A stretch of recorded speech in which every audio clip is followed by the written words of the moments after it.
Welcome back, everybody, to our podcast. I am just so excited to share and have an opportunity to for Alyson to talk to our listeners a little bit about what her business is all about when it comes to Accolade, and just kind of sharing some valuable insights from her point of view on how she's been successful. If you enjoy hearing success stories and learning new tips and discovering strategies to grow your business, make sure to hit that subscribe button and turn on the notification bell so you'll never miss an episode. Also, if you would like to be a guest on our show, feel free to reach out to as well. So with that being said, how you doing, Alyson? Good. How are you this morning? I am doing great. Did I pronounce it right? You Accolade? you did. Acylade is correct. Well, when I was doing some of my research, and I want to kind of, have you share with our listeners a little bit about your background. But when I looked at Accolade and I looked at your website, and you kind of bridge the gap between learning and doing, and I really love that. It's kind of your positioning statement too, as well. But it goes further than that. You say whether you're an individual seeking to enhance your skills or an organization aiming to boost your team's capabilities, Accolade is there to provide you with affordable, relevant, practical certification that directly aligns to your cyber security position. And I think that word cybersecurity really kind of stands out. So without me doing all the talking, let's just go dive deep into this and tell us a little bit about your background. Sure. Well, I mean, as you know, you and I have known each other a long time and through Y- many careers and businesses, right? So Absolutely. we've got a Yes. long history. um, Absolutely. so a little bit about, I guess, my background for people who don't know me, like Didier does. I started as an attorney. I've been a practicing attorney for over 20 years, and actually had represented Accolade when they first started in 2023.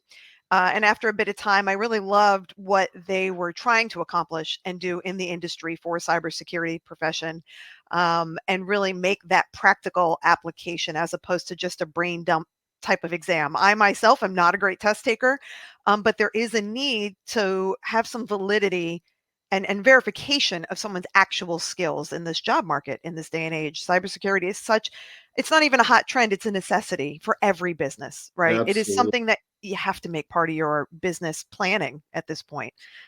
It's not a matter of if you get hacked, it's a matter of when and can you recover, right? And so I had actually approached the founders of Accolade and said, "You guys don't seem to be moving as quick as you should. I would love to have an opportunity to help move this along and really get it up and running." And so when I joined, they hadn't actually released any certifications in the market. I joined part time in October 2024, came in full time January of 2024. So happy 1 year anniversary to me at Accolade. And Congratulations. thank you. And we've released 5 certifications in that time, including one for AI security, 2 for cyber resilience, a foundation, and then a practitioner level. So, do you understand it and can you apply it? Is really that foundation and then practitioner part. And then 2 for risk management built on the NIST risk management framework. And then the cyber resilience is on the NIST cybersecurity framework 2.0, the current version that came out in February. So we've been very busy this past year. We've got a lot more coming in 2025 and really working on that practical side. So up to this point, it's been a lot of case studies. And can you apply that knowledge if you were in that job and doing the Hmm. things you need to do? Can you show us you can do that? We're actually going to break into more of the tools come 2025, like the Nmap scanning software, which for some business owners are going to go, what does this matter? What is right? Right. Why does this matter? In short, you want your team, it's always that trick of hiring people who know more than you do to do the things you don't do well, right? So they can Correct. complement and Yes. round out what you might be lacking in.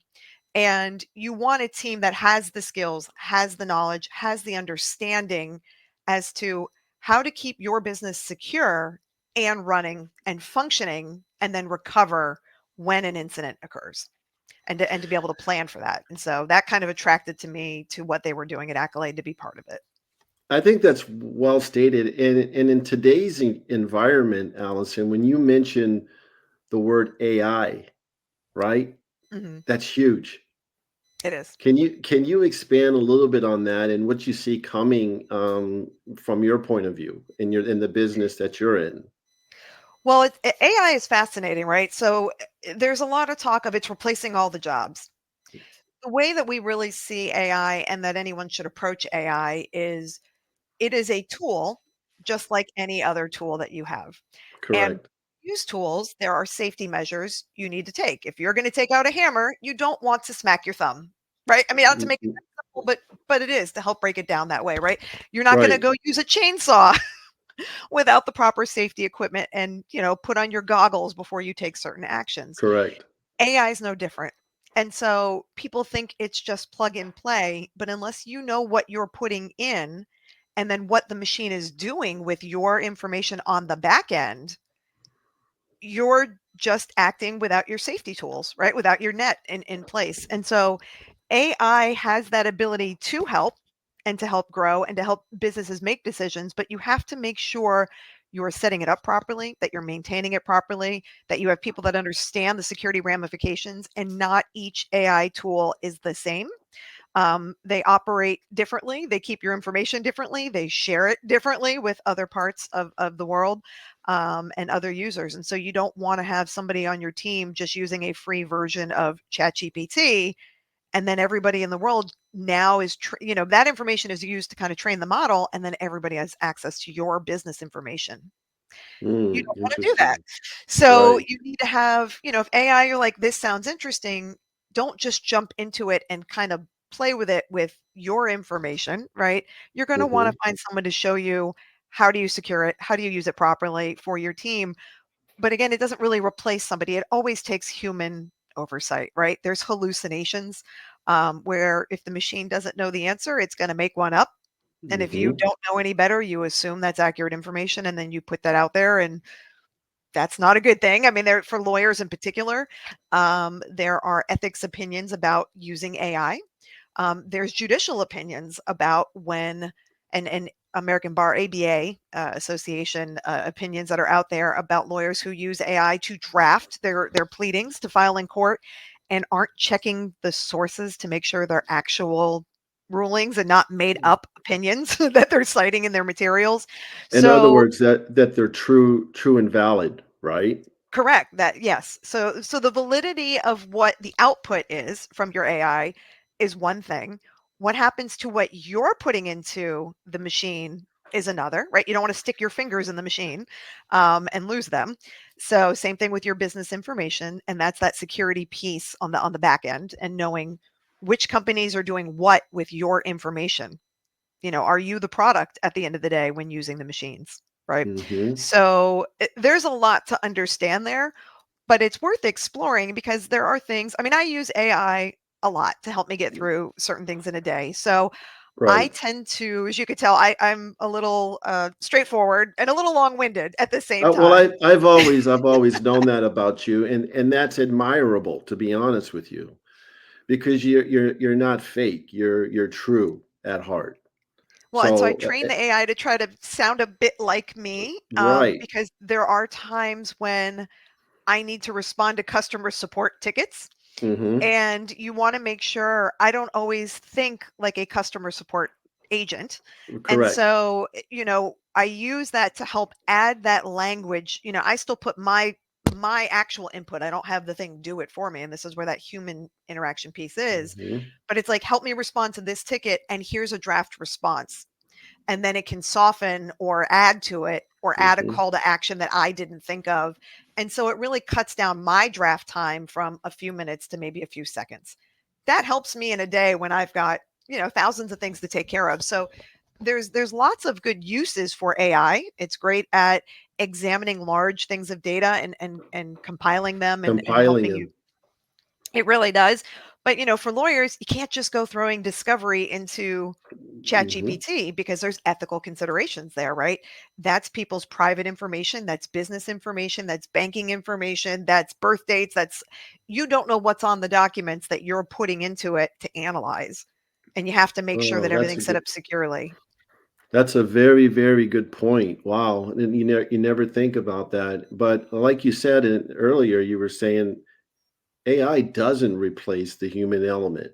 It only enhances and allows you to gather your thoughts as long as you have the validity or the truth behind it. Is that Yeah. the way it kind of looks like? Okay. Yeah, I mean, that's the thing is anytime even our team uses it, it absolutely takes human oversight to make sure and some tweaking, right? The way we look at it on our end is it's an 80% solution, right? Which means it's not 100%, but it can help remove a lot of the ministerial tasks. I know Hmm. some companies that use AI to help them calendar things and respond. We've got a chat bot on our website now that will at least direct people to the right knowledge database articles so they don't have to sift through it and they don't Right. have to wait for an email response from a support team. But it also allows them to still talk with a human if they want to, right? I So like that. yeah, we give it that option, right? You want to make sure that people get what they need. I am the first one to yell at a phone and go, operator, human, representative. I don't want to go through the press one to go here because if I'm calling Hmm. you, I have a question I can't find the answer to because I looked Absolutely. for it, right? Right. Um, but not everybody does that. Sometimes they just get on the phone or and there are questions that can be fielded and answered quickly with the help of AI. So it is that balance, right? Is there a story that you can share that you've experienced, and there might not be, that really your business has kind of enhanced? And it can be a short kind of story, an example. Do you have anything like that you want to share? Like what Accolade is enhanced or just like a Yeah, positive success story? yeah, yeah, a success story that you can share with our listeners that comes to mind. And it's sometimes, I'm putting you kind of on the spot too as well. So if you don't have it, that's okay. No, well, it's interesting. So Accolade is new as we're seeing it in there, and the feedback we get overall is that we wrote a textbook that really supports the first two, the cyber resilience exams, and a lot of individuals have come back with this book wasn't just for like how to pass the exam. For them, they Right. use it as a day-to-day guide in their work. And so that was to us a big thing of success that we were able to not just teach an exam, right? That it was to be Hmm. able to provide an actual resource that practitioners at high levels are telling their teams, you need to read this book and keep it at your desk as a guide day to day. And for $9, it solves a lot of problems. It shows them how to do, to implement the NIST cybersecurity framework in a real fashion for any size business, no matter where you're located.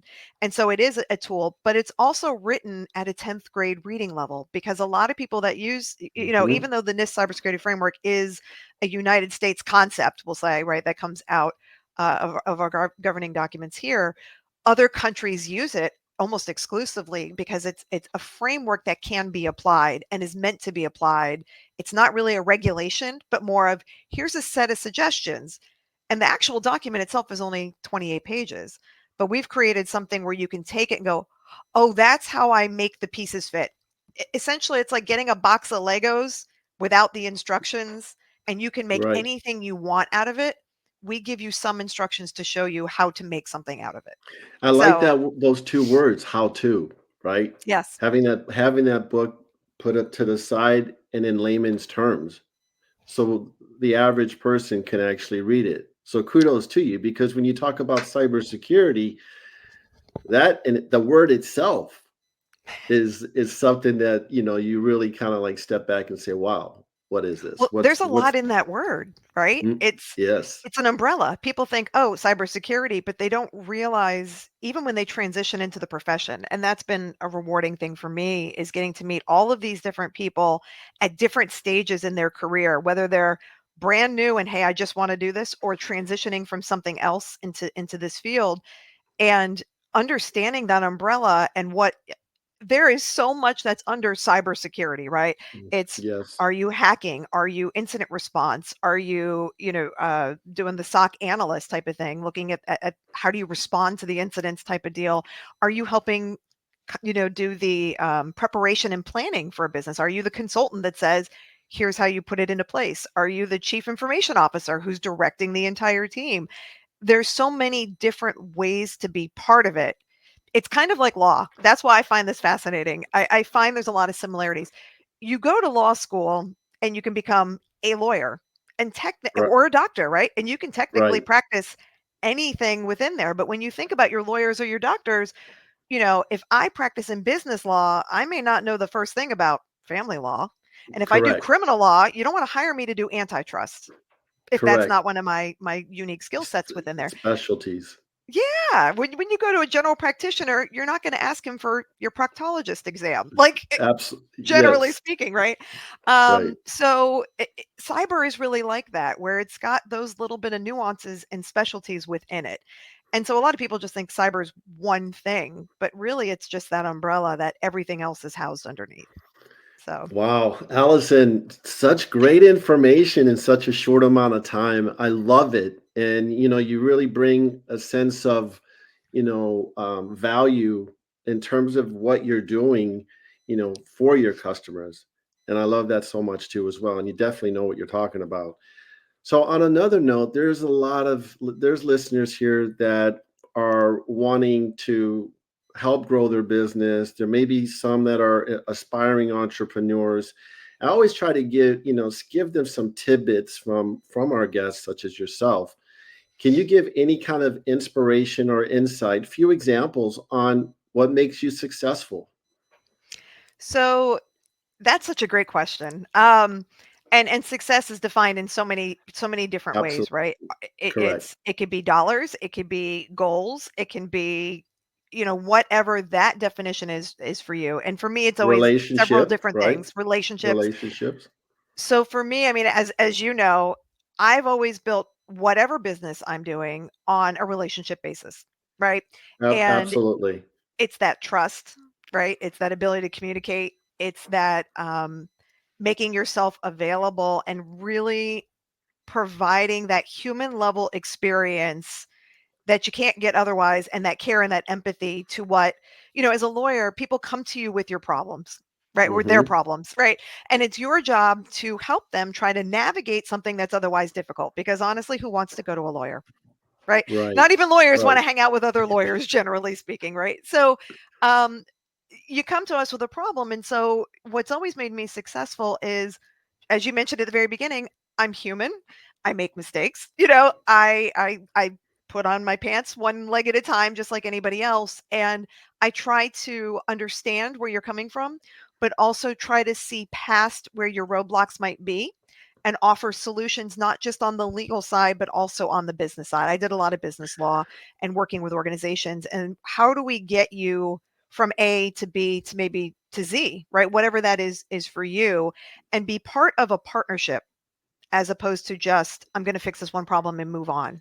And so that's really what gave a longevity of success for my companies, my law firms that I had been a part of or built on my own and subsequently sold, was those long-term relationships. And not just with me, because I can't sell me, right? Excuse me. Right. But with my team, right? And with what we've built. And so part of that is, for a business, having those policies, procedures, operations, standard ways of how you're going to operate your business and how you're going to connect with your customers, so that whether they're talking to me or they're talking to you or they're talking to another member of my team, it is a similar experience, even though we're all humans with different. But we know that if you're representing X brand, you address it in a particular way so that it's consistent, right? Absolutely. And so it's scalable. It makes your job so much easier if you have scripts on how do you answer customer complaints? How do you answer the phones? How do you address those concerns or issues? What are your communication metrics with your team? Do when you're talking to a client or customer, what are those expectations? And do you lay it out up front, and then do you satisfy it, right? So if I say to you, you can expect to hear from me maybe once a month on the status of your case. If you don't hear from me, you should be worried. And if, Correct. if you do hear from me, you're like, great, they haven't forgotten about me. Right. And that's such a big thing in certain business. And of course, that's much more on the service side. If you're selling, when you look at something like Accolade, it's not just a product, and I don't treat it as just a product. It's not just a certification exam. We really want to help be your partner in watching you grow and develop, right? And that's just me, even as a lawyer, and that's always how I approach the business of, if I'm here, it's not just another checkbox thing. It's meant to be, what's the purpose? How do we help you get where you need to go? And if I feel that you've succeeded, right, and you've shared that you've accomplished what you're looking for, then I feel that success. Then we've done what we needed to do to help you get on your journey. right? Whether that's measured in dollars or not, part of it is really, for me, genuinely, is did we get you to wherever it is you want to go? Right. Well, that's well stated. I couldn't have said it better myself. So as we wrap up here, could you provide our listeners a way to get a hold of you with Accolade, your website Sure. as well as a phone number? Absolutely. So, I think it's on my little thing if it's showing correctly, but it's akyLade.com is the It does website. show. Yep. It does. And then our number is actually 1-866 Accolade, AKYLADE, which is 25. Oh, now you're going to make me look it up. I think it's That's okay. Take your time. 25952. Let's see. Yeah, 5233. I knew there was going to be a test, right? But the easiest, quite frankly, is you can just email me. Please don't spam me, but I would love to hear from anybody that wants to chat. Alyson, Alyson at accolade.com.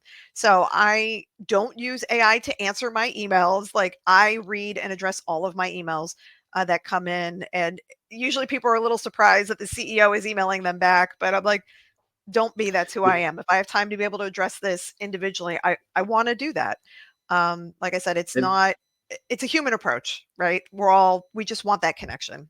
and that's not always a bad thing when the CEO takes time out of the busy schedule to reply to an email to you. That's actually how it used to be in the past. So thank you so much again. It's such a pleasure. I'm glad you're able to share your insight about your business. Congratulations on your success. Thank And you. hopefully we can have you back again in the near future. I'd love to. I appreciate it. Thanks for having me this morning. You're very welcome. Thank you for tuning in to First Media Consulting Podcast.